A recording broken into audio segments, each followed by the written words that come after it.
and the owner and founder of Sales on Fire, and I wanted to come back and give a quick testimonial for the designer aLee. And I hired aLee to redo the banner and the logo for my site. Now, the previous versions were okay. They've been worked on a few times by some Fiverr people, so you get what you pay for. It was all right.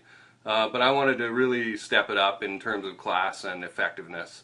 Now, a lot of people come back and say, well, aLee really understood, or any designer understood what I was going for and gave me what I wanted, and I'm really happy. Well, I'm not going to say that, because that is actually irrelevant. And here's a little story about why and what makes aLee better than the average bear when it comes to designing, okay? Back in North Vancouver, where I'm from, which is in British Columbia, Canada, it's a suburb of the big city of Vancouver.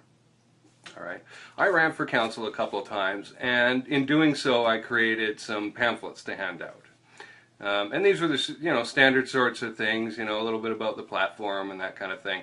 Now, in Vancouver and in North Vancouver, there's a lot of different populations in evidence, right? You've got tons of folks from different places in Asia, and you've got folks from Iran that left when the Shah was deposed in the 70s, and Filipinos and all kinds, And what I learned there was that the point of view that they have about your world, or that world, is different from a guy like me who was born and raised there and lived there for 30 odd years, okay?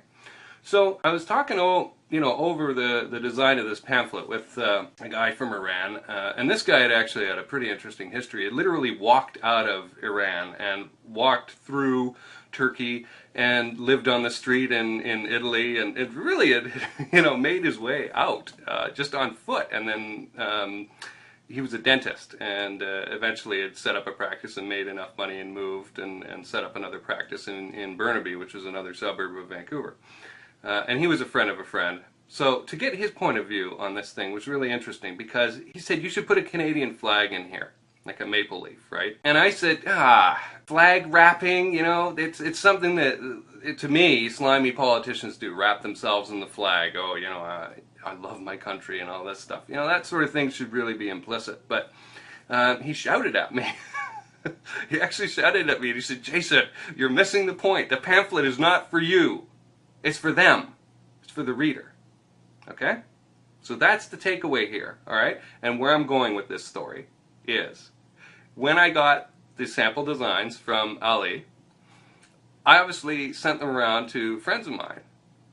Some are back home, some are here in the States, some are in other countries, some are in the UK, right? And I wanted 6 or 7 people to have a look at these things and see what they said. And guess what? They all came back and liked one I didn't like so much, okay? I liked the first one, they liked the second one, and there were a third and fourth design down the line. Now, if I had gone with my ego, I would have gone with the design that I liked.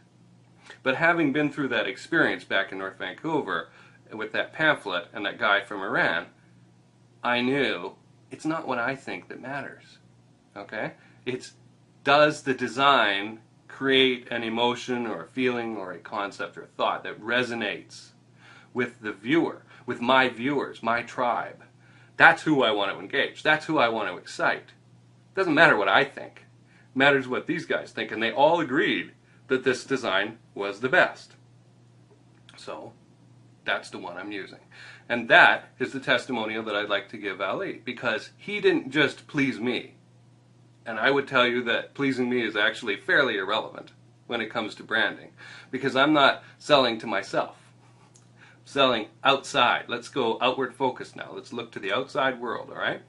My fans, my customers like this design the best. And that is what is cool, and that's why you should hire aLee. Now, does he cost more than the average designer? Well, it depends where you are, I guess, in the world. For me, it was very affordable, and I'm very happy. Listen, another thing about aLee that I want to share is that there's no whining, no complaining, no excuses. He told me it would be done by a certain date, and look what happened. It was done by a certain date. And then I came back, and I was probably, from his point of view, a little wishy-washy, because I didn't tell him the process that I was following, right, of getting these things checked out.